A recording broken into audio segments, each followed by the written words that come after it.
You have to stop from other companies.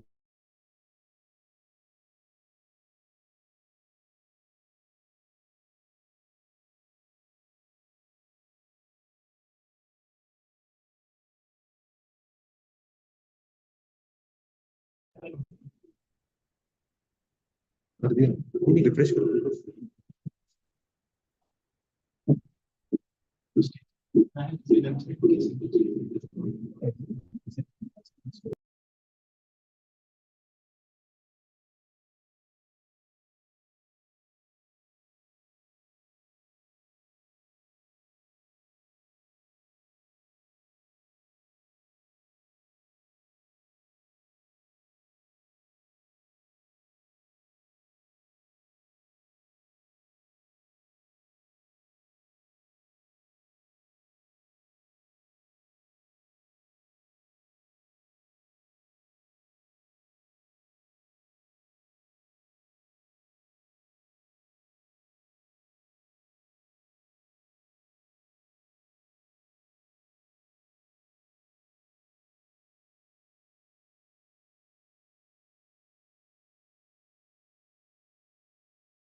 Good prognosis for this it's not possible. But if there is a problem, Sir, please speak on the mic because no one will be able to hear. the company is there.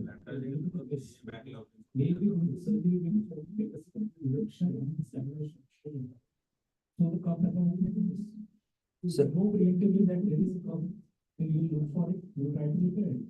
Anyway, if you are going to open surgery, you will be going to the saturation. So anterior cuff is accessible to the particular. Satish sir, you have an opinion?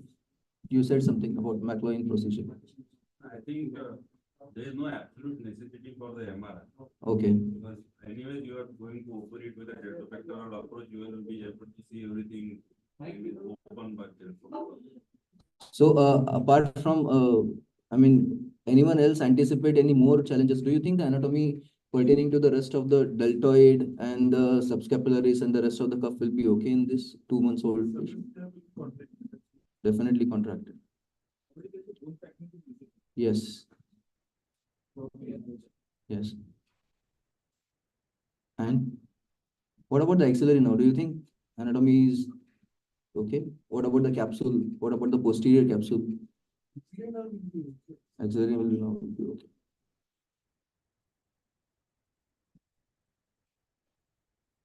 Exactly. That is a fantastic observation. It is just below the coracoid. sorry. Yeah. Just medial to the coracoid. Just below the coracoid, and it is a 64-year-old lady, 2 months dislocated. So head is more of a shell. Okay.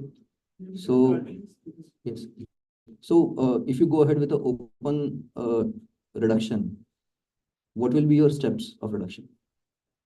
Do you think it will be easy just to open the deltopectoral and you can just straight away push the head inside? So, okay. So, what steps would you follow? Either you need to release the subcap or do a LT osteotomy. Which one? LT osteotomy. LT osteotomy. Okay. So, how many in favor of LT osteotomy? Okay.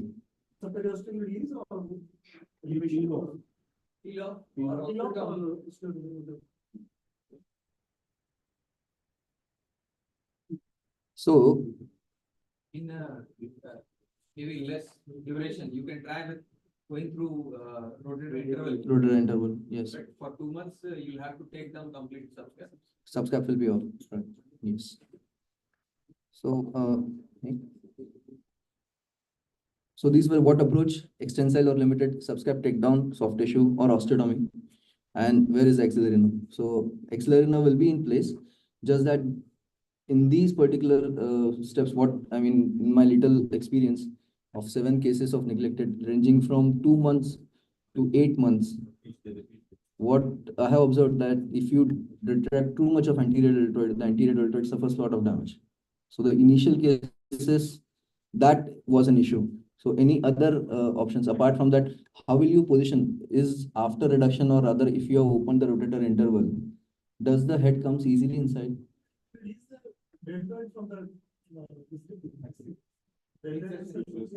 Deltoid insertion anteriorly. That is a very good surgical step. What else? It will open like a flap. Anything else? So what we are doing is that we are combining the steps. So for that, if anyone faces a similar case or a challenge in front, we can have a SOP or a standardized protocol. Okay, if they follow 1, 2, 3, 4, 5, 6 steps, they can easily concentrically reduce the head and keep it there. What else? Do you think the posterior capsule will be okay or slightly contracted?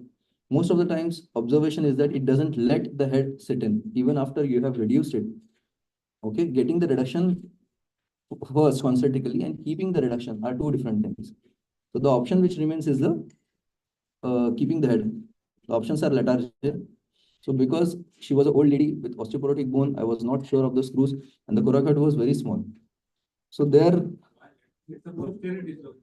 is the anterior dislocation. One more thing I have seen in such cases that the cartilage will become very soft. So Yes. if you just press the head inside over the glenoid, the whole cartilage will get compressed. Even humeral head also. Even humeral head, that is what. At times, the whole it still comes out. Exactly. Keeps up. So some people, I mean, this was the succinct description of all the steps which are advised. Take down the anterior deltoid from the clavicle. It opens the entire shoulder joint. So it opens the door. Take down the subscapularis, mobilize the soft tissue around the base of the coracoid as much as possible. Few of the authors recommend coracoid osteotomy. Okay, so you pre-drill the coracoid, do a osteotomy, then it becomes easier to dissect out the neurovascular bundle. Mobilize the head. There should be a circumferential release, especially under the surface of the acromion and the posterior part of the deltoid that really needs to be separated out.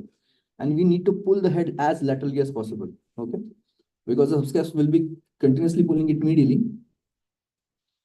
Mobilize the interval between the posterior cuff and the deltoid. Release the undersurface of the acromion. There will be a scar. The posterior deltoid will be scarred under it.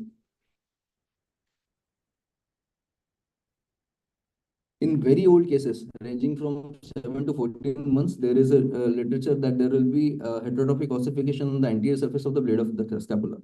If you can carefully remove it, but in my series, there was not done. There was not there. So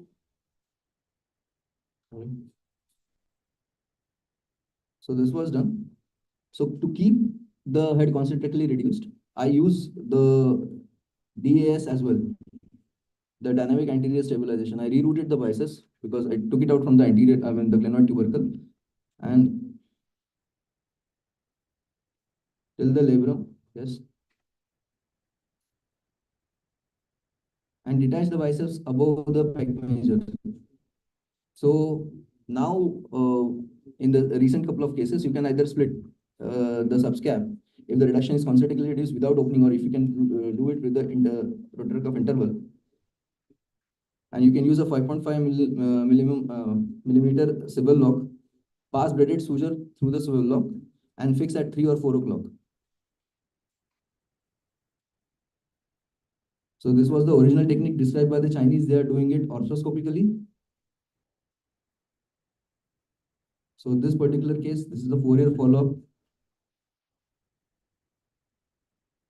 So any comments? So I have a series of 7 cases. The idea I discussed this time shoulder conclave with Mr. Lademan, who is propagating orthoscopic lethargy, orthoscopic DAS in all his primary dislocators also. So for this particular lady in a chronically dislocated shoulder with a low demand patient, if you have got a concentric reduction after this is a fair option which you can give the patient, and it has got predictable result. This is a supporting literature. Why not lethargy? Screw issues, size of the coracoid was an issue. So anterior dynamic stabilization, longitude of biceps in the,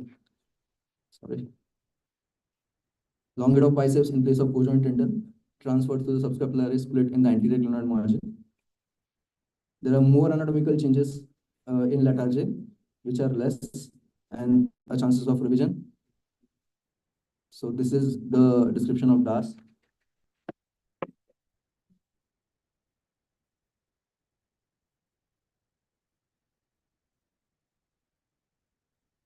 So this provides the necessary sling. Decrease anterior glomerular translation depending upon the glenoid condition, defect condition.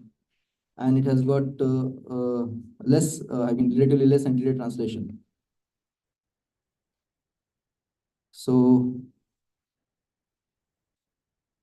this was first published in 2017 by Alexander Lederman. And there is a biomechanical analysis study also from the Dines group. And DAS with Bankart repair is a viable alternative to restore anterior glenoid stability with 15% glenoid defect at a greater degree than only DAS or Bankart repair alone. So if we read between the lines for this paper, it is a viable option in a low demand patient. Again and again, I'm stressing on it. Low demand patient. So the series has got an average follow-up of 2.5 years, 7 cases in chronic dislocations. Constant Moodley score was 80 in 4 patients and 65 in 3 patients. And this I presented in SICOT. So it is a reasonable option in low demand patient with chronic anterior dislocation. Thank you. Any questions? So what if we don't do this? What if you don't do this? So the observation was There was no bone loss in the shoe. no. Why do we do this? It is very difficult to keep the head concentrically reduced after you have in these chronic dislocations. So posterior capsule has to be tenotomized, or rather you do a pie crusting. Still, it doesn't remain inside. So the option remains is either you do a lethargy, or you need to have some kind of anterior constraint, do a tight capsular closure. So that's why. Has anyone ever felt the need for doing this? Is that the same, the glenoid bone loss? There was no bone loss in this one. There was These no- don't sell cases. The patient in which you don't have any bone loss, you can do that. Yes. Why do you need to do this? Does the shoulder really come anteriorly? Yes. In chronically dislocated patients, yes. Most of the chronic. But in 2 months time, it is like quite, even 2 months, it is very difficult to retain. Yeah, retention of the reduction is difficult.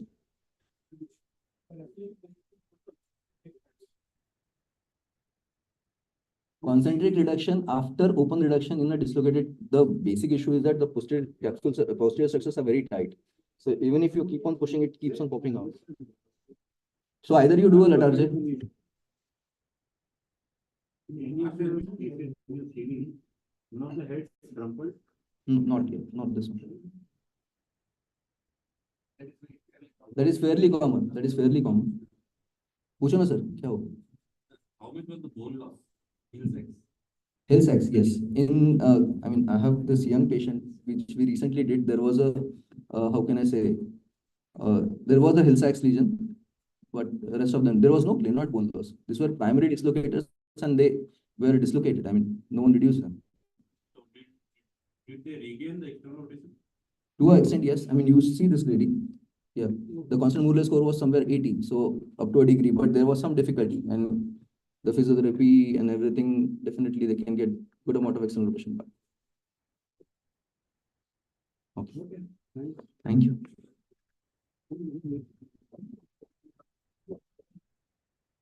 Hopefully it will be published.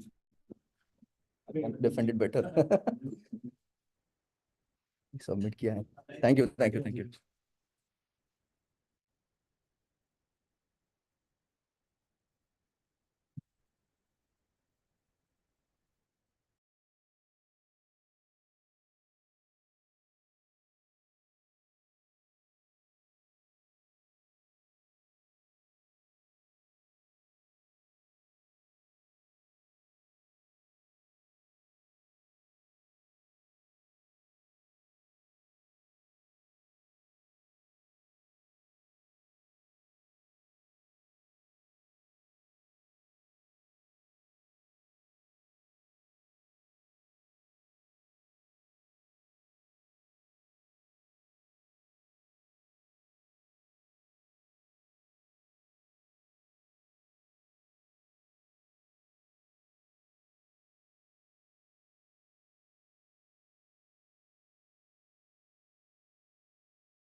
Okay, so this was that.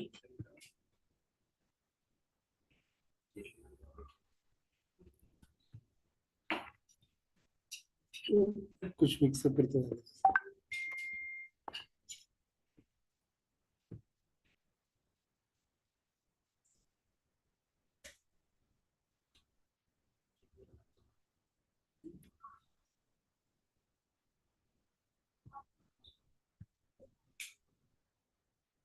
With the horizontal repair, first it was the longitudinal repair.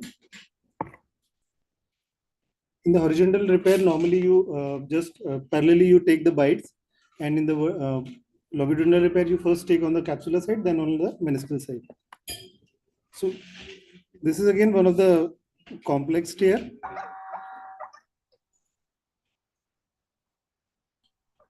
This you can see the inferior side is having a flap.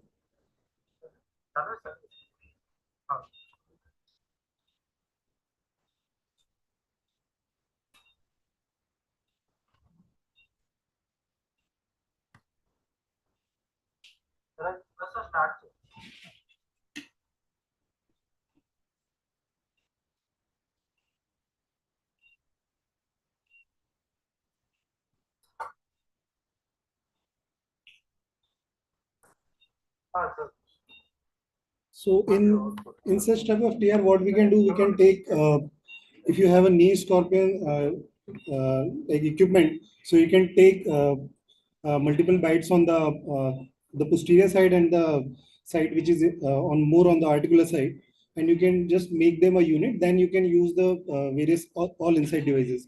But unfortunately, I was not having that. So what I did, I used the two all inside device on the superior surface, and to just keep the all the meniscus unit towards the on the tibial side, I took up one more all inside device on an inferior surface.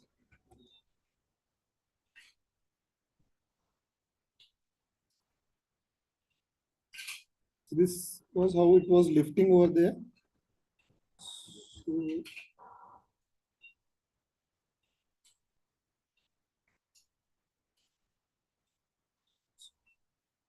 So that is what my question is, that in such a type of tear, what we should do, whether the inferior flap, we should remove that, or we should keep that flap with some other parts, and we should tie a circular knots first, or what should be the proper way?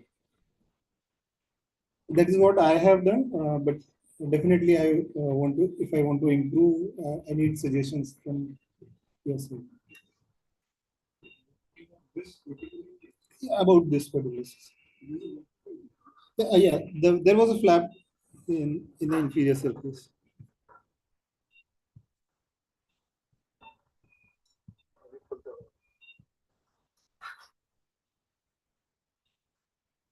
See the inferior.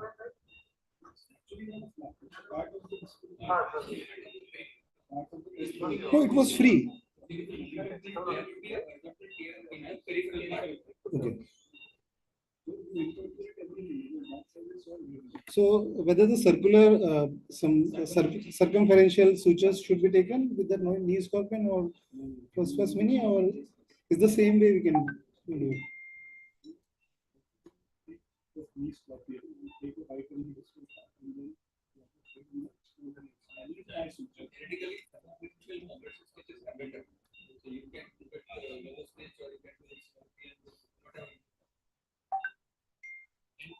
The version what you're saying now, if you make the inner flap, first bite on the inner flap and second bite on the peripheral flap, there will be less eversion because this will become the post. First bite if you take peripherally, second bite on the inner side. So in this particular sort of cases, we take in this way, or in all the cases we should take a bite first on the To prevent eversion. Okay. If you are placing ankles inferiorly, that's fine. But if you want to see this one, Yeah. so if you would have taken first bite on this side, inner side, this will be less. Yes. For this, we'll have to take inside out and all inside inferiorly also. That is what I have. And even the inside out, if you make the post the inferior one, eversion will be less.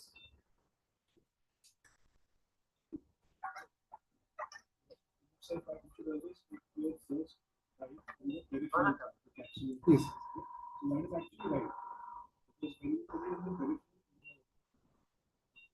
Zone 3 over here, and two side when you Yeah, that is. something you need to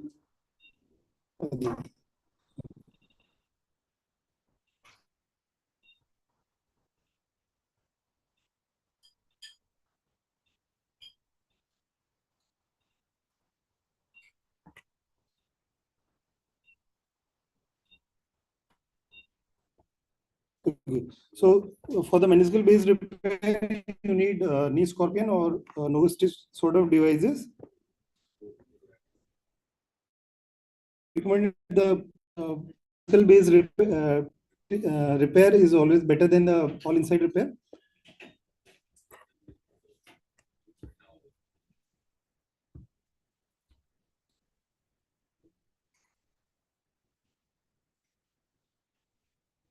This is the way you were talking about. Like. So this is basically a meniscal based repair. First you take bite on the zone 3, then you take bite on zone 1 or zone 2, whatever, and then you tie the sutures so that both the fragment get compressed.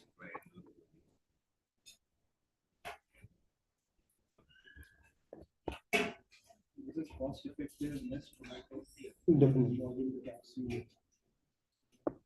Okay. So just I would like to suggest some of the tricks when you have a medial meniscus tear. Limb position should be 20 to 30 degree of flexion, maximum external rotation. For the better visualization, you can change your portal. You can see from the medial portal, and you can just direct your, because the tibial eminence, they normally handle the various your instruments. So you can change your portal accordingly. You can do the pie crusting. There are various methods of pie crusting. This is the way normally I do the pie crusting. I just from the lateral side, I see you can see the light over there, and you can just poke multiple times the 18 gauge needle, and you can by giving the maximum force, valgus force and external rotation. Yeah, I wait for the tibial sides. Always in the tibial side.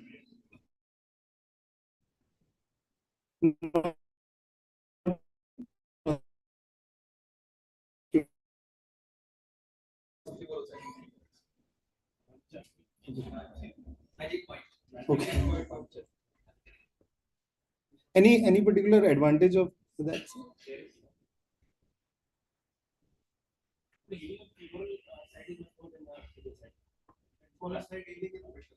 Femoral side.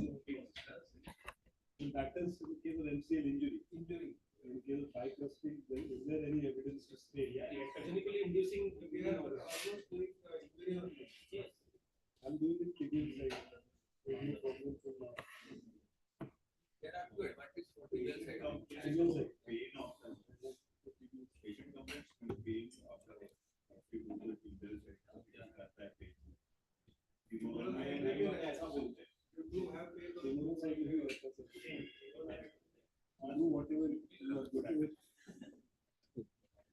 And just in the recent conference we have heard, like they were telling like they are rubbing the needle anterior posteriorly. Is that the way anybody is doing, or is just the multiple pricks only? So I raise it like this, strumming of Okay. Literally you are cutting.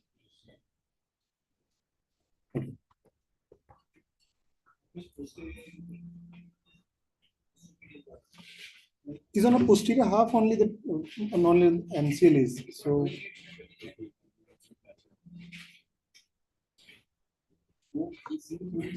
and then we just do it and decide how much it is.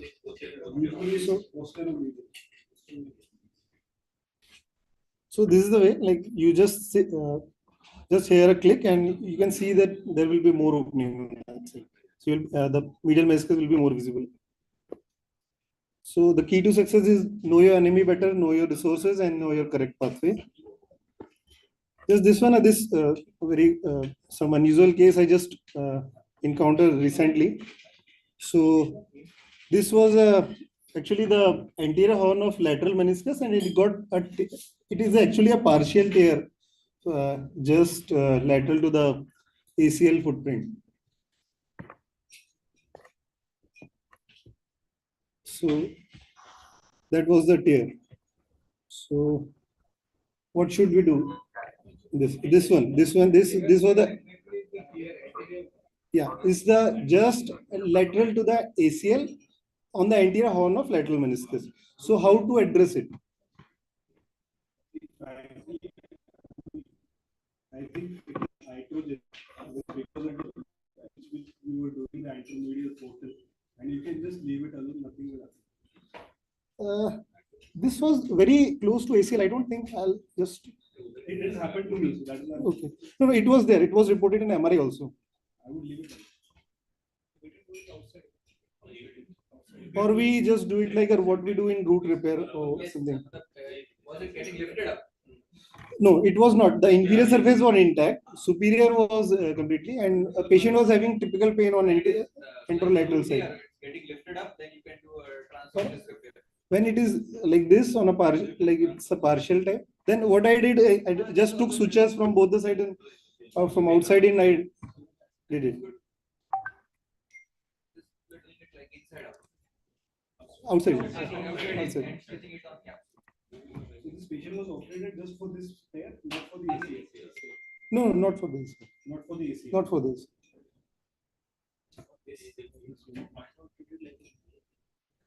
You are not done ACL. ACL was not there, sir. ACL was there intact. Only with this tear. Only this You one. operated for this tear.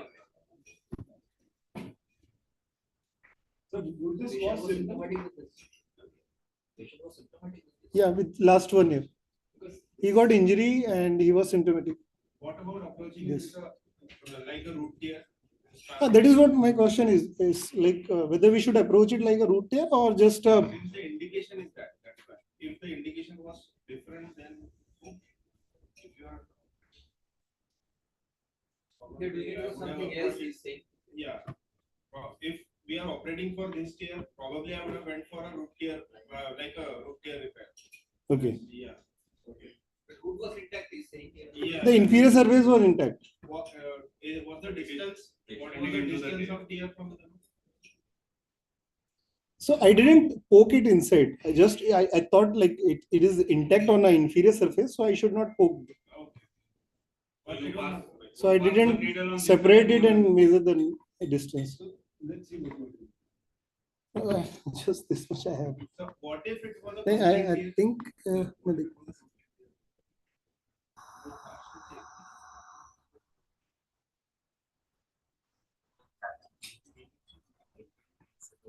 it was looking intact, but only this much was the. Patient was asymptomatic. No, symptomatic. Just 1 month back, I did that. So definitely non-medical. But the pain was gone. But only thing is patient is non-medical. So sorry. Thank you.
So, good evening, everyone. I thank the Arthroscopy Society and Dr. Navid for this opportunity. And being a non-arthroscopy surgeon among arthroscopists is like a odd man out. But then there were few indications where open surgeries can also work out. But just going back to history, the gold standard used to be an open procedure, but then all arthroscopy guys took over, and now the gold standard is arthroscopy for maximum shoulder surgeries. So this is the basic anatomy, and we are all versed with it. The ligaments, the muscles, the static stabilizers, the dynamic stabilizers. Then the cuff, the scapular muscles, they are the dynamic one. They play a huge role in the rehab. And osteology also has an important role. The version, the humerus retrotorsion, and the neck shaft angle. We all know this, just to brush up the ligament parts. And now coming to the instability, the traumatic one, atraumatic one, anterior, posterior, multidirectional. This is the pathoanatomy. Like the labral lesions, we have anterior, posterior, slap lesions, capsular injuries, bone loss. That could be anterior, they could be posterior. And the causes and the risk factors, like the traumatic injuries, repetitive overloads, as in repetitive dislocations, some genetic predisposition like Ehlers-Danlos syndrome, muscle imbalances, and anatomical variations. Muscle imbalances you see in neurological disorders. This is the Mattson's classification. And we all know this, that the Bankards can be repaired very well with an arthroscopy procedure. This is the gold standard nowadays. Then where is the role of open surgery? So we'll come to that. This is the reverse Bankards, the posterior rim getting injured. This is the Hill Sachs. Now we have a classical posterolateral corner or a reverse Hill Sachs. That is the anterior part getting injured, anterolateral part. The views to see the Hill Sachs one. And now to evaluate the instability, we need to know the age. Mostly it is less than 25 to 30 years of age. Mostly the athletes, they have this injury. And the duration of trauma is important. How much time the dislocation has occurred? Is it once, twice, or multiple times?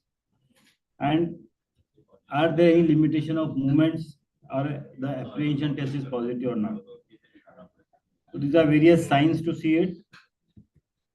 And the types of repair, the capsulolabral repair, the Bankards, modified Bankards, the subscapus procedure, the putty plats we used to do in the olden days, Magnuson's stack procedure, the coracoid transfer like the Bristow and the Latarjet, just we discussed in the last talk.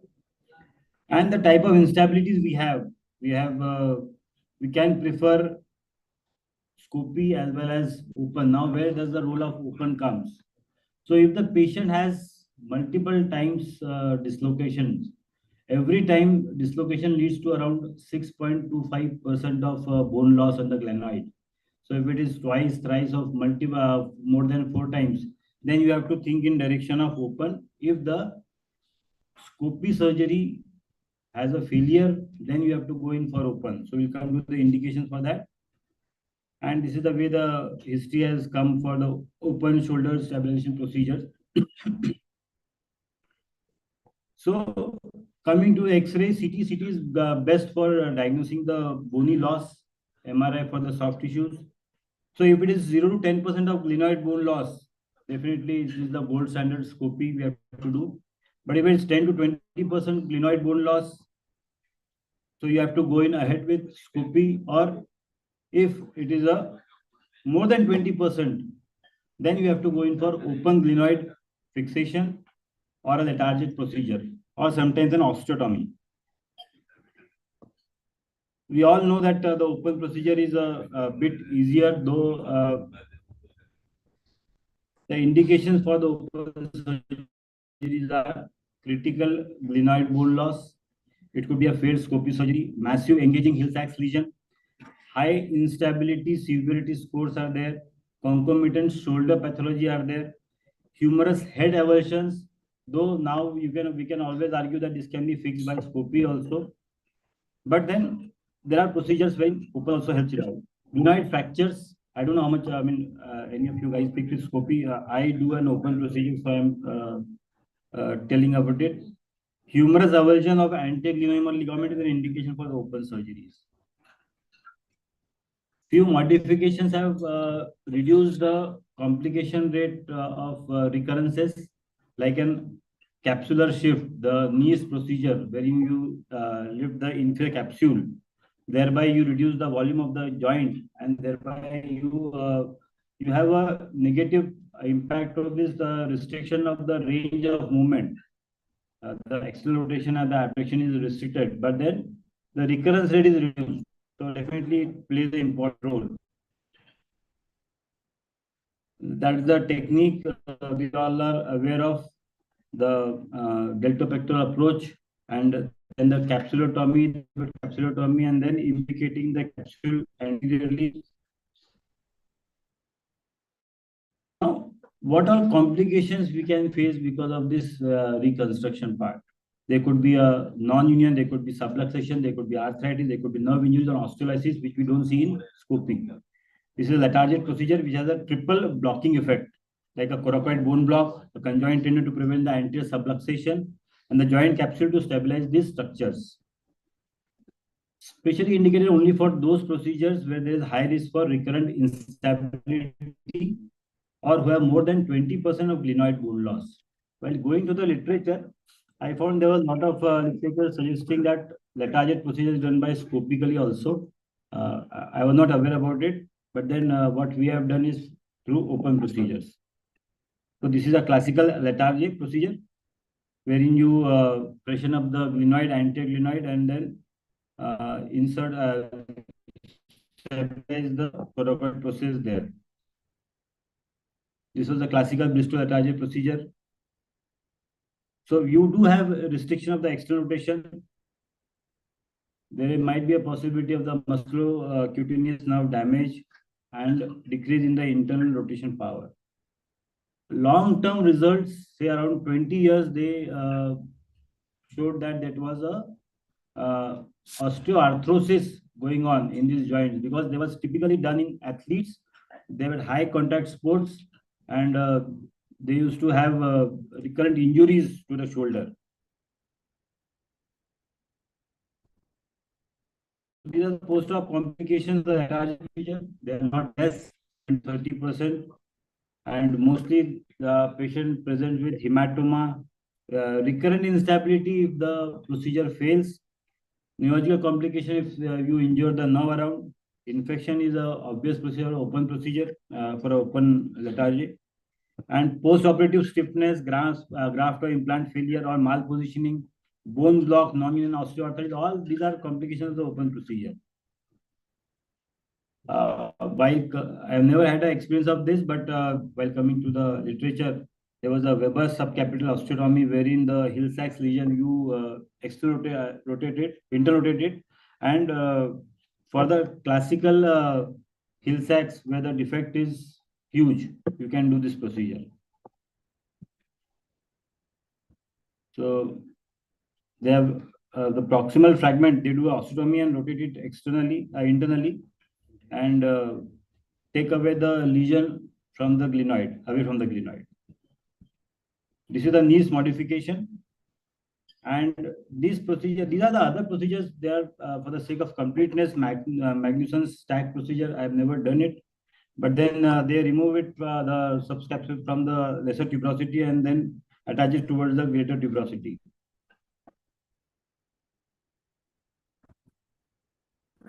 Even glenoid osteotomy has been described classically for glenoid dysplasia for the retroversion less than more than 15 degrees, and if it's a large defect in the humeral head. We have indication of the posterior bone block procedures and McLuhan procedure technique for the reverse Hill-Sachs lesion. Few cases wherein a glenoid fracture fixation has to be done, humeral head fracture fixation has to be done. If it is only a glenoid fracture, intra-articular glenoid, you can approach it through a deltopectoral approach. But if it is associated with a scapular fracture, then you have to go it from behind, from posterior. Like in this case, just we did it last month. This was the intra-articular glenoid along with a scapular injury. So we went ahead and fixed the glenoid. Or a intra-articular head fragment is there with a dislocation. Then the open procedure, when you go ahead and fix it, the head is fused and fixed with the screws passed extra-articularly, and fairly good range of movement you get, and the stability is achieved. I'm sorry for the video, but that was it. Now, these are salvage procedures wherein nothing else can be done. Like you have to go ahead with arthrodesis or arthroplasty. It may be a total shoulder or a reverse shoulder depending on the cuff. If the cuff is intact, you go for a total shoulder. If it is like torn, there's a huge retraction of the cuff, then you go ahead with a reverse shoulder. So these are not the primary procedures to be done in a young age. These have to be done only for a specific age group more than 65, 70, 75, 80 years of age, wherein the patient complains of pain, instability, not able to sleep at night, and not even able to wear the shirts and all or the clothes. So for those cases only you have this, and concomitant arthritis has to be a prerequisite for them. Otherwise, you can go ahead with some other procedures. So this is the case where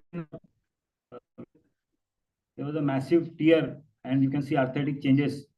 So this was the reverse shoulder which we did, and the only advantage we found that we can mobilize them early. They are pain free. They don't get a full range of movement, but then a fairly good range of movement is achieved. Another case where the patient was operated somewhere in other part of Maharashtra. He had a 4-part bad fracture, was stabilized. Now you can see the subluxated head. Over a period of time, it went into arthritis, and then the continuous pain, instability, not able to do their routine work. And now MRI shows a cuff. So you go ahead and we did a total shoulder for him. And fortunately for us, with the physio, he did a fairly good, achieved a good range of movement. I'm just trying to see if there's any video. Okay. Yeah, there is a video. So they do fairly good pain free. He was totally not able to carry out these movements pre-operatively with a lot of pain, and had an apprehension that if he does anything, he won't be able to carry out his movements of shoulder. So scoping procedures are gold standard because of the minimal invasiveness and retention of the range of movement. Then negative side could be a higher recurrence rates if you do it in a not properly selected patient and the risk of failures. Open procedures, they are there for increased stability and lower recurrence rates, but then they have a disadvantage of restricted range of movement and complications of open procedures like non-union hematoma formation, nerve injuries. So patient selection and education is the key. Open stabilization procedures are more suited for contact sport persons, those with high risk of recurrences, severe glenoid bone loss, concomitant glenohumeral pathologies are there, and scopy is definitely a gold standard for the rest. So that's it from my side. Thank you.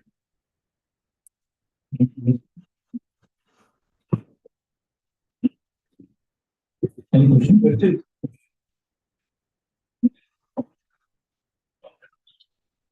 So basically, this was a non-scopy talk, so I don't expect a lot of questions.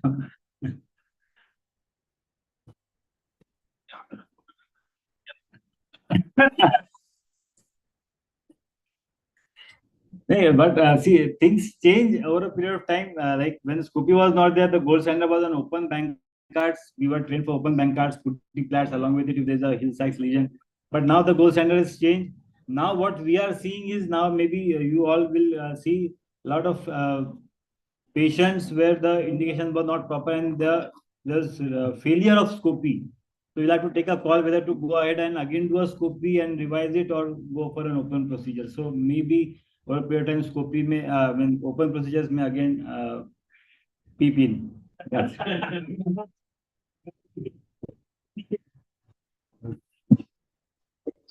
Thank you, Alok sir. I would just like to mention that he just told me that he is going to become a member of ASM.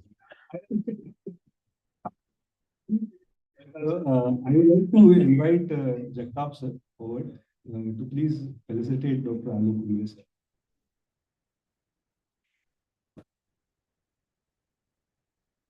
So that has been my coach off the court and on the court.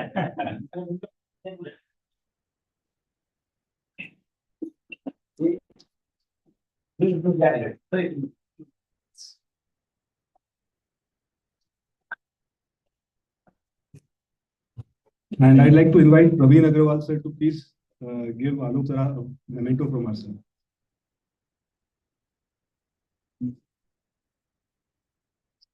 Thank you. I now call upon Dr. Samir Dwivedi to please introduce our next guest speaker, Dr. Raju Ishwaran from Delhi.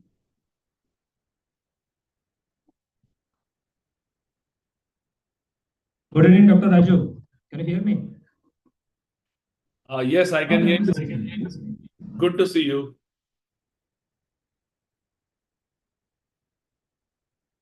Samir, you're on mute, so I unfortunately can't hear you. Hello. Now, can you hear me now? now I can hear you, Samir. Yes. So on behalf of the Orthoscopy Society Nagpur, I heartily welcome you for this clinical meet. And I would like to mention that Dr. Raju and I were working together almost 18 years back at AIIMS Delhi. It was nice to working with him. And he's going to speak about glenoid bone assessment. Over to Dr. Raju. Thank you so much, Samir. I'm really quite jealous that you look quite the same. You haven't aged a single bit in the 18 years, while I, on the contrary, well, the less said, the better. So just wanted to confirm if you can see my presentation on the screen. If somebody can just acknowledge with a yes, I would then move the slides forward.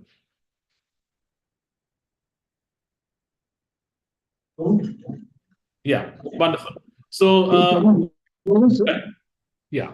So I'll speak on assessment of bone loss and shoulder instability. This will hopefully be more of a practical lecture than a theoretical one. But first of all, thank you so much for the Nagpur Arthroscopy Society for inviting me. I was listening to all the lectures that were going on before and very interesting discussions. So most of my talk is based on this published article that I published along with a radiology colleague. And let's first begin the talk by understanding the role of MRI, if any, in assessment of bone loss. Well, MRI we all get for our patients, but we know that it is largely limited to assessment of expected soft tissue pathology.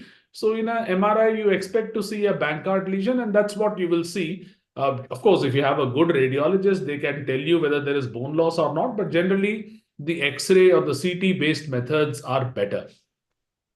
Now, I don't know how it is in Nagpur, but at least in New Delhi, it is very difficult to get a good shoulder X-ray. So I generally get my X-rays done at only 1 or 2 centers near my clinic where I have trained the radiographers on how to take it well. And these are the 2 views that I rely very heavily upon. And even though it seems very simple to take a true AP view, you would probably get multiple variations of a chest X-ray masquerading as an AP view in your clinic. This is how I would get a true AP view in this instance of the right shoulder of this lady. The angles are 20, 30, and 45. The X-ray beam comes from 20 degrees cephalad direction.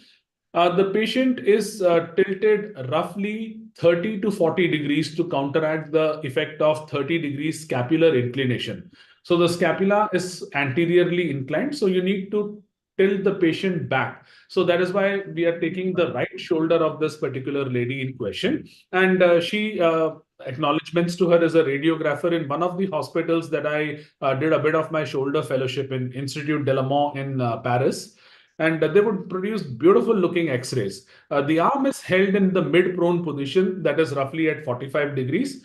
If you want to assess the Hill-Sachs better, you can take a true AP in full internal rotation. If you have a posterior dislocation and you want to look at a reverse Hill-Sachs, you can take a true AP in 45 degrees external rotation. But generally, in my practice, a neutral mid-prone position is more than enough. So on a true AP X-ray, you expect to see intact double cortical line. So so now my pointer is there on the screen. So this portion of the true AP view that is below the equator of the glenoid, that shows up as a double cortical line if there is no bone loss. But if you look at this particular view, you can immediately appreciate that this line is blunted.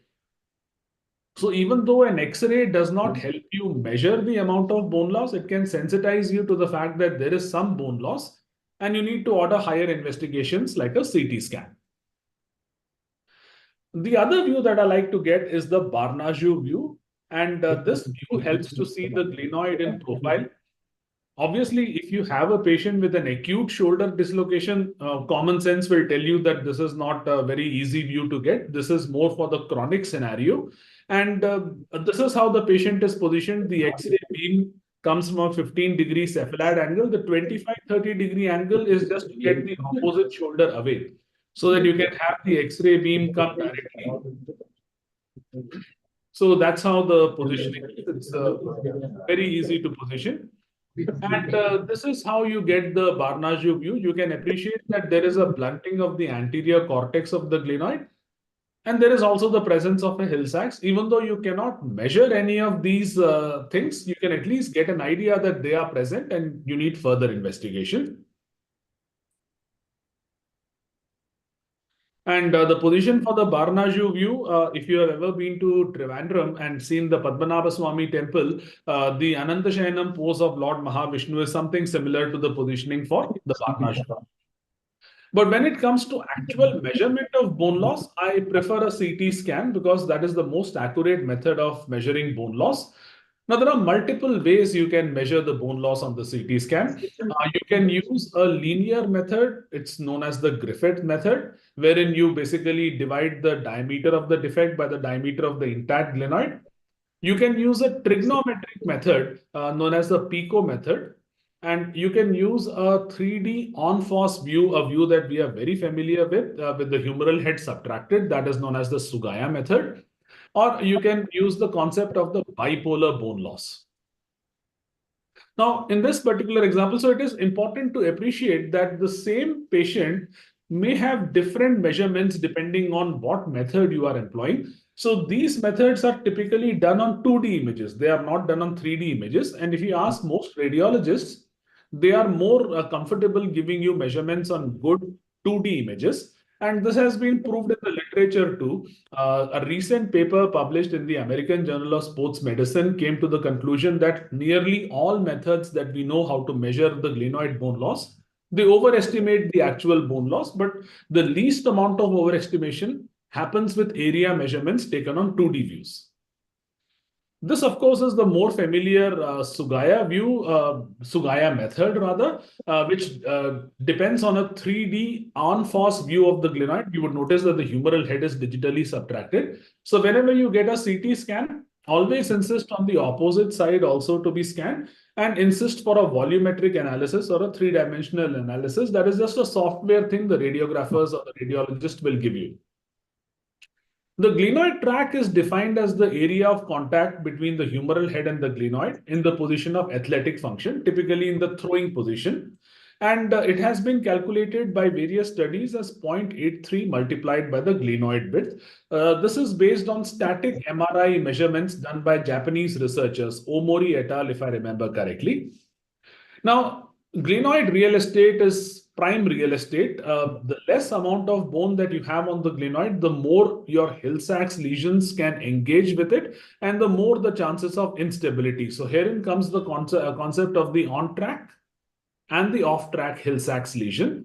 So you can liken it to a big SUV going over a pothole. So if the pothole is small, the SUV can just glide over it. But if the pothole, that is the Hill-Sachs lesion, is sufficiently big, then you will find that the tire of the SUV can fall into the pothole. So that is the concept of the on-track. And as you see in the image B, an off-track glenoid. So a sufficiently medial Hill-Sachs or a sufficiently large Hill-Sachs in the presence of a glenoid bone defect can cause a bit of locking, mechanical locking, a bony impingement like this. Now, when you're looking at bipolar glenoid bone loss, this is the standard nomenclature. Capital D is the width of normal glenoid. Small d is the difference in the width between the normal and the affected glenoid, and glenoid track is 0.83 multiplied by capital D minus the small d. You should also request your radiologist to give you this measurement, the widest width of the humeral head defect known as the Hill-Sachs index. Now, the same patient whose Pico and Griffith methods were shown. So it has the patient has a glenoid track of 17.7 millimeters. And in this particular patient, the Hill-Sachs is bigger than the glenoid tract. So it is an off-track Hill-Sachs lesion. Now, depending on whether you ascribe to the philosophy of remplissage, if you want my perspective, I don't. But then if you ascribe to the philosophy of remplissage, you can choose to do a Bankhart's repair plus remplissage in this particular patient, wherein the Hill-Sachs index exceeds the width of the glenoid tract. The beauty of the CT scan is that it can also give you certain added measurements. For example, it is perceived that Indian coracoids are small in size. This is a good sized coracoid. So the CT scan can give you the dimensions of the coracoid if you ask the radiologist. Now, Dr. Naved wanted me to at least give the talk in such a way that you will be able to assess the glenoid bone loss yourself tomorrow in your clinic. So if time permits, I can just run you through this very easy to use software. ImageJ is a free download. And if you want further information, this particular article published in the Arthroscopy Techniques has the exact method on how to calculate glenoid bone loss. But please permit me, I'll just stop sharing my screen for a very short period of time. And I'll come back to you with the way that I assess glenoid bone loss in my practice. Just give me 1 second.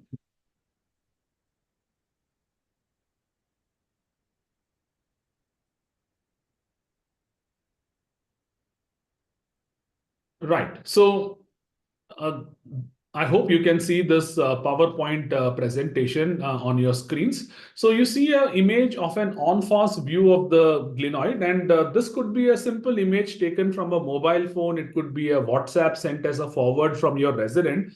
All you need to do is you need to put it into PowerPoint. I'll just enlarge the screen a little.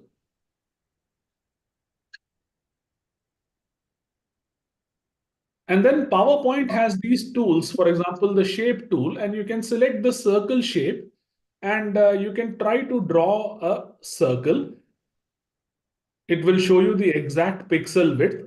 The requirement for the circle is that then before I calculate the glenoid bone loss, one thing we orthopedic surgeons are very good at is tukka marne mein. So any guesses in the audience, what percentage of glenoid bone loss this could be?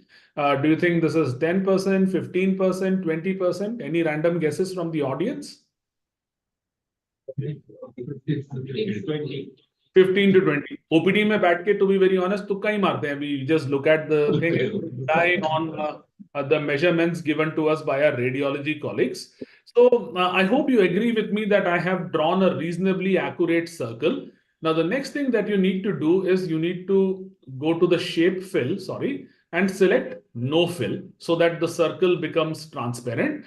And then maybe you can just select a visually striking color like the red color for the outline. So you now have this image and PowerPoint can nicely export this for you. So let us go onto the PowerPoint and let us export. So I'll just stop sharing because it is not doing on the Zoom share. I'll just quickly export this as a JPEG file.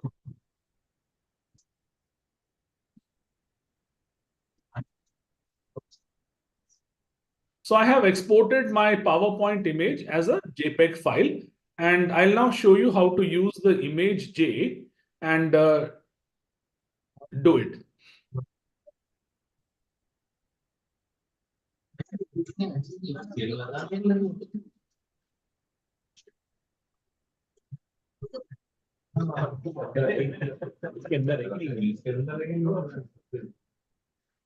just bear with me for a moment.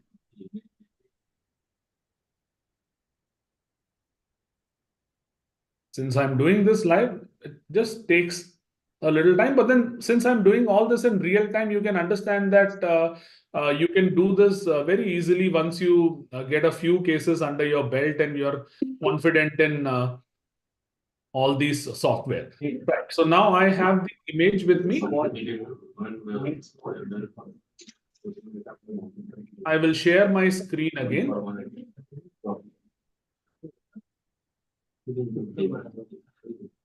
So are you able to see my desktop now? Yes. Yeah. I hope you're able to see my desktop. Yes, we can. Wonderful. So if you look at the bottom, this highlighted software is ImageJ. It is a free download.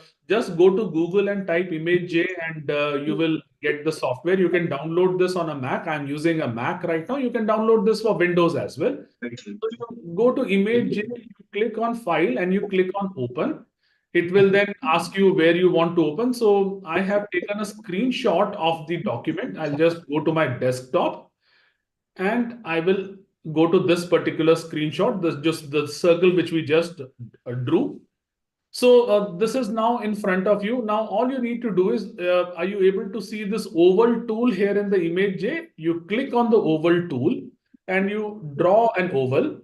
And all you need to do is you can just drag the borders of the oval to best match your circle.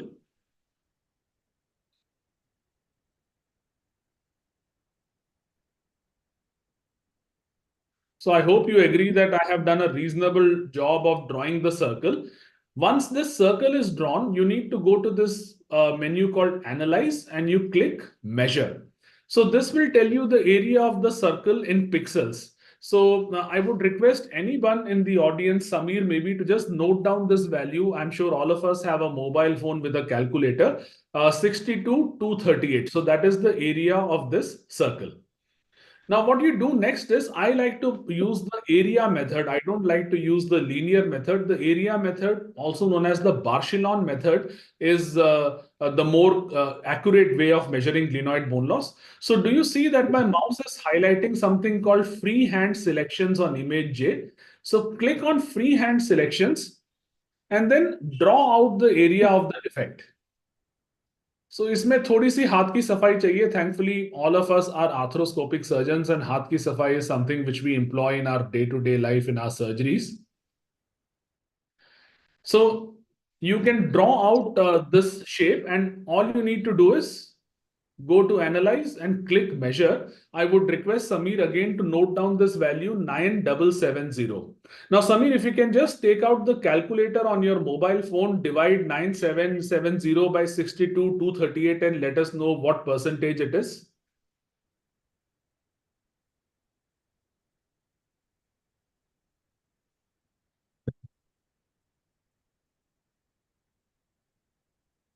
It 9770 divided by 62. Yeah, 9770 divided by 62,238 expressed as a percentage.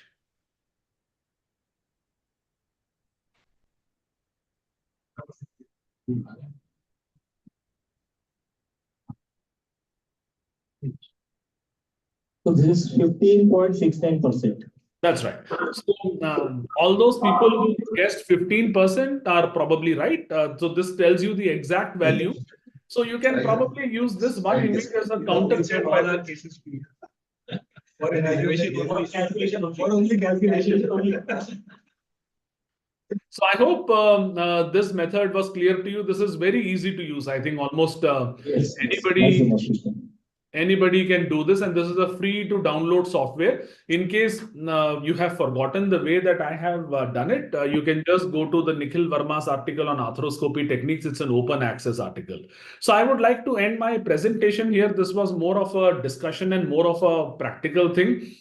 We can, of course, go on arguing endlessly what to do with what percentage of bone loss. That, of course, depends on individual treatment philosophies. I would welcome any questions or any suggestions that you may have.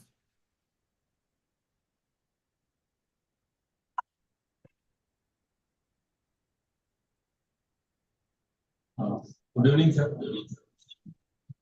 You said you don't believe in Remdesivir procedure. That's right. So what you do for an off-track Hill-Sachs lesion? So a well-done robust Bankart repair will generally move the Hill-Sachs lesion away. So you have to understand that this is just a mathematical representation. So this may or may not fit into the complex scheme of real day-to-day life biology.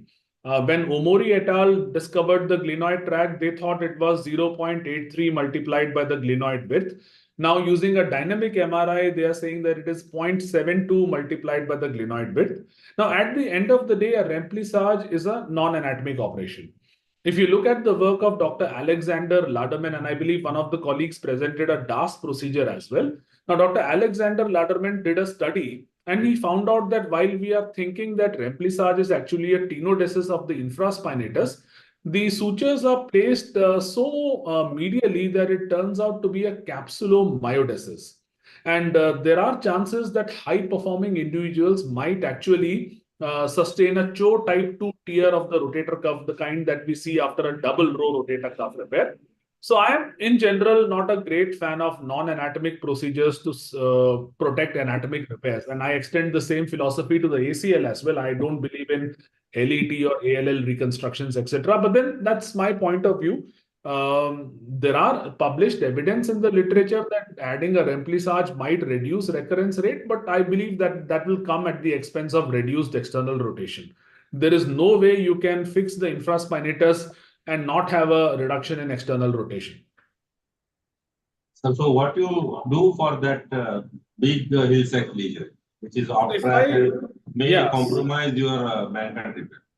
So if it's a very big Hill-Sachs lesion, which is unlikely, most of the patients that we get will have a small to medium-sized Hill-Sachs. A standard arthroscopic Bankart repair would work, but a very big Hill-Sachs would actually need a bony procedure, something like an osteochondral allograft to manage it. I have only done it very rarely. Maybe I can count on my fingertips how many procedures I've done. Or maybe in that instance, I would consider doing a Latarjet, an open Latarjet, just like Dr. Umre was speaking previously. So good evening, Navel here. Then what is your cutoff for doing that Latarjet? I would not use a single number as a cutoff. For example, the side of Delhi that I practice in is very close to the Haryana border, and we get a lot of wrestlers and pehlwans from Sonipat, Panipat area. Now, in those boys and in kabaddi players and contact sport people, I might do a Latarjet for as trivial as a 5 to 10% bone loss, because the kind of sports that these boys are doing is very violent. On the other hand, if I have an accountant who has neglected his shoulder and has allowed it to keep on redislocating, I would keep 25% as my limit to do a Latarjet. Right. And for your simple, straightforward Bankart repair, what anchors do you prefer? Do you prefer the knotless ones or the all suture anchors? What is your preference? I prefer to use standard solid anchors. I prefer to use double loaded, and in nearly all cases, I use 3 double loaded anchors so that I can take 6 bites through the capsulolabral complex. A 2.8 millimeter double loaded biocomposite anchor.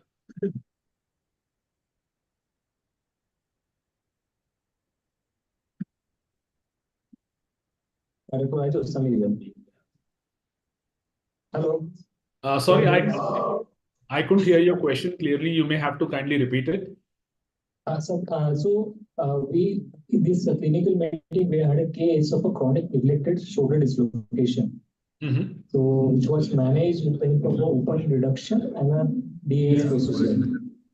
So what are your views on what are the approach for chronic neglected shoulder dislocations in 2 months, 3 months?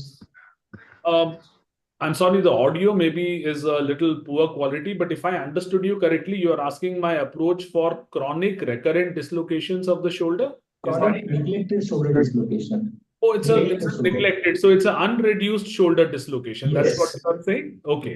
Yes. So if it's a chronic unreduced anterior dislocation, there is obviously no approach apart from an open reduction. And you may have to add in a bony procedures because these are the kind of patients who are likely to have a sizable Hill Sachs. So all the osteotomies that Dr. Umbre spoke about earlier in the presentation, they all come into play. Again, maybe it's the nature of my practice that I don't get to see too many neglected anterior or posterior dislocations. Especially if you see a neglected posterior dislocation, you may actually have to approach the shoulder through a lesser tuberosity osteotomy. So you will have to do a difficult surgery. Very less is published in this regard. And that is, I think, one case where a platform like an orthopedic society or an arthroscopic society where you can join hands with one or two colleagues would be the most handy.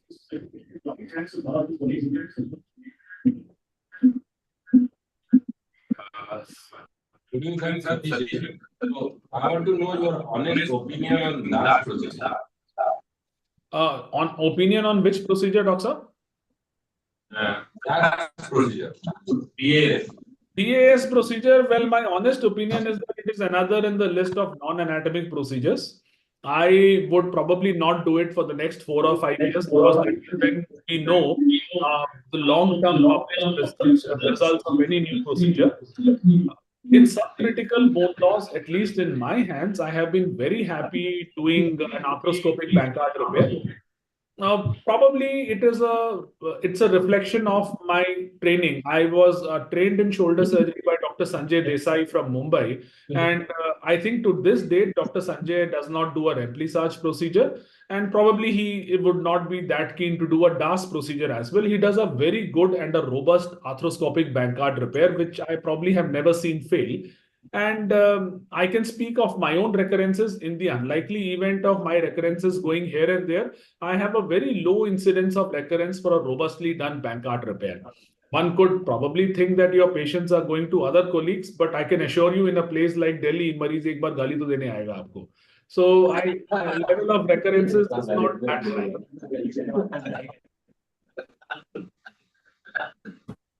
Dr. Raju, thank you. Thanks a lot for giving us time this evening and enlightening us with that topic.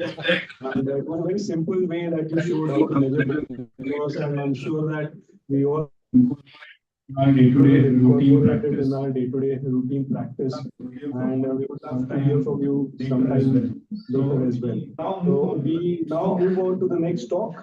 Thank you. It's been a pleasure to address you all, and a hi to my friend Mukesh if he's there.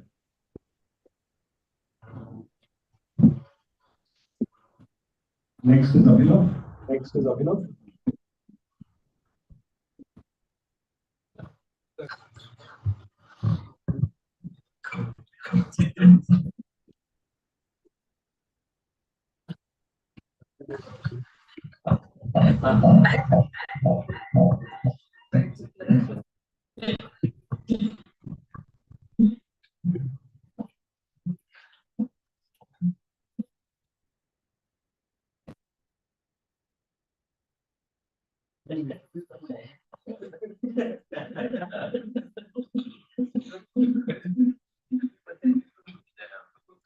Speak.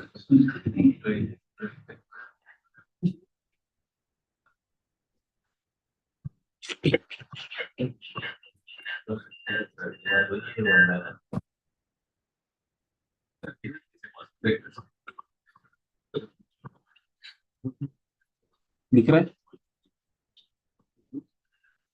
Shubham कर जब A very good evening, everyone.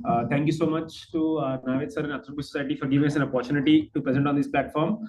So I'll be picking on a case of a combined ACL with MCL injury. So a 27-year-old male came to me 2 months post an accident wherein he suffered a fall from a bike. He had pain, difficulty, and a sensation of give way while walking. The examination showed no joint line tenderness, but there was Lachman's and anterior draws that were positive. Share nahi ho.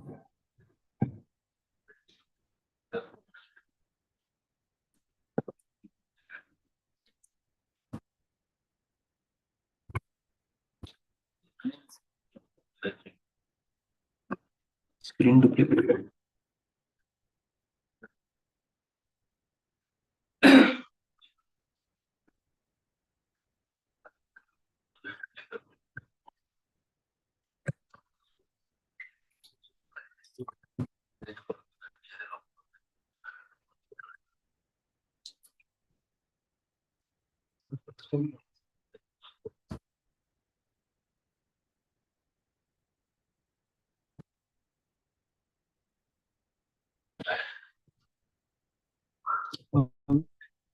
Minimize कर दो.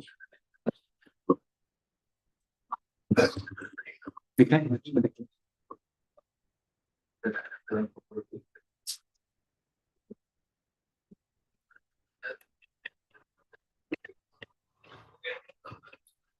Not running. It's not running. अब ये नहीं चल रहा है.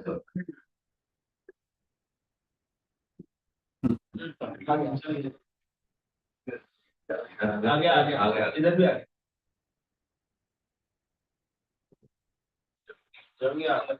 आगे तो दिखेगा नहीं.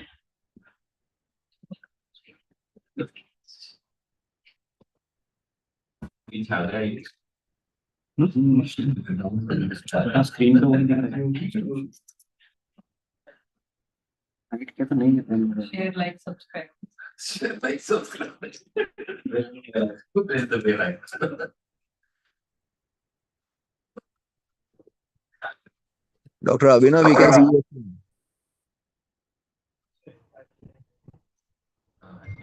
आवाज आया ना आगे.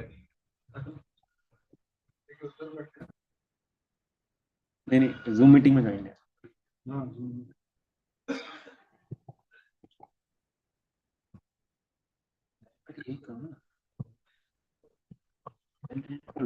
शेयर कर.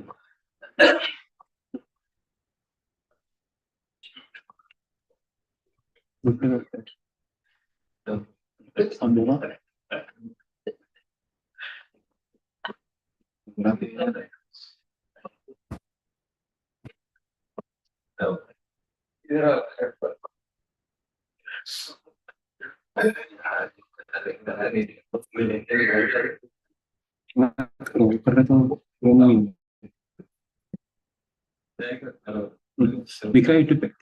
रहा है.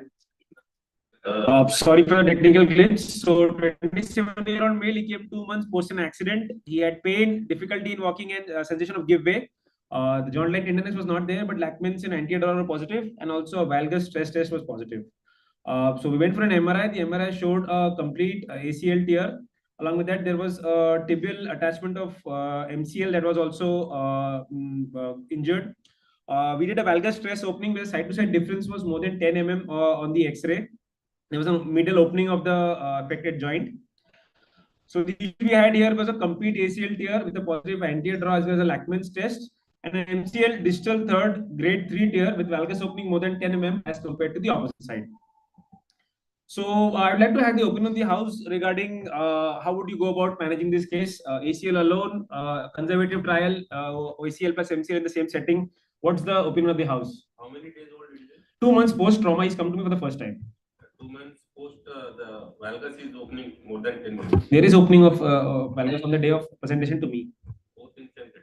Both in same setting. No, not immobilized. He went to some local doctor somewhere in the periphery, just gave him some medications and sent him away. He was not immobilized. He did not take any treatment per se. Femoral attachment. Anyone would go for a conservative trial or a physio or building of muscle strength? Range of motion was around up to 100 degrees. He had a range of motion of around 90 degrees. So in general, not specifically this case, if an ACL plus MCL injury comes to us on day one, how would your management be different, or how would the approach be different as compared to a old neglected injury or a chronic injury? Same presentation, but on day one. First MCL. There are different schools of thought. That's why the discussion is being generated. One school of thought is See the stone. yes.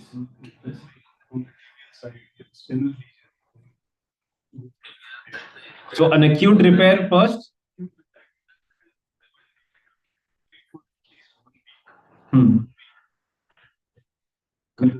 Correct. Simultaneously do this.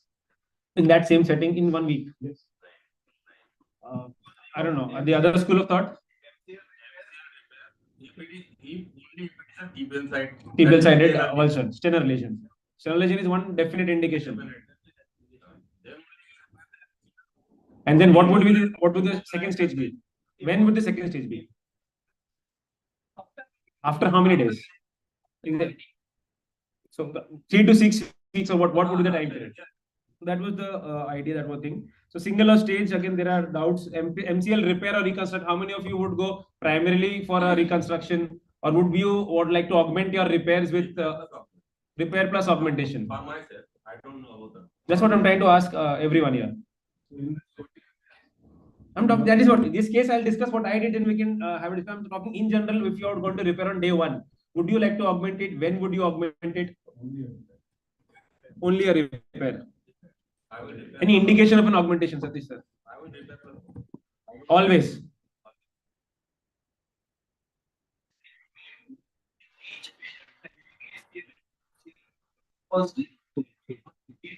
If your patient comes to you with an acute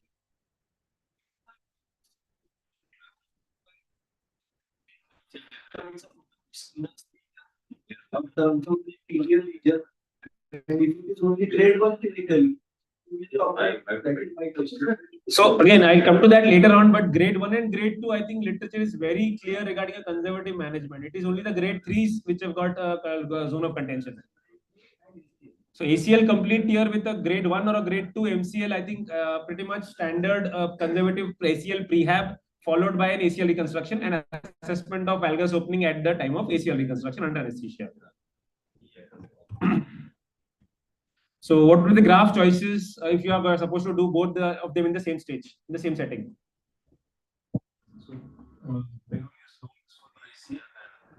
Danish procedure for the Danish procedure, the original Danish procedure. Anybody else? Same. Order of reconstruction while you are doing both of them together. Which tunnels first? Which graft fixation first? What would be the last step for final fixation? Last step,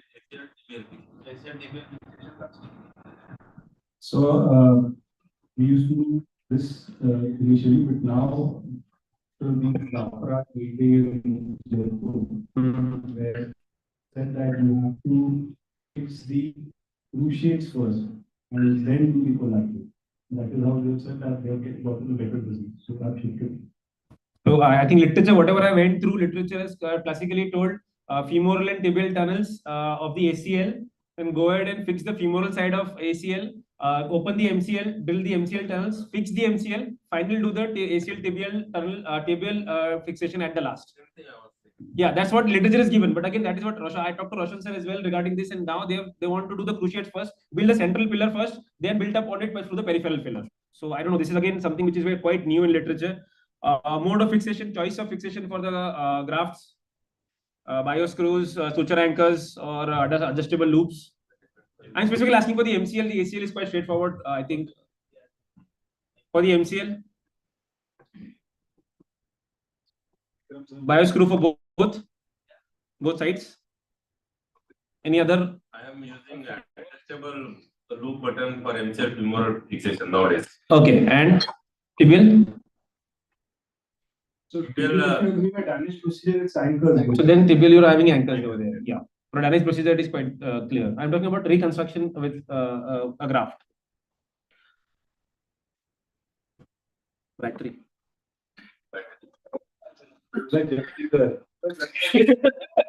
I'm just trying to generate a discussion on this topic because I went through a lot of doubts, but then I thought I might ask the opinion of the house. So, how to avoid tunnel coalescence while drilling the MCL femoral tunnels? And suppose you're having an ACL with a PCL along with an MCL. So, what would be the directions of the tunnels? How to avoid? There's no problem with ACL. If you are doing PCL Hmm. or ACL with LCL, then only it's a problem. For MCL or ACL, there's a problem with tunnel. Correct. So, and any change in post-op rehab if you are having a concomitant MCL reconstruction along with an ACL? Yes. So the range of motion mobilization has to be done. I think weight bearing has to be altered depending on the status of your robustness of your MCL repair.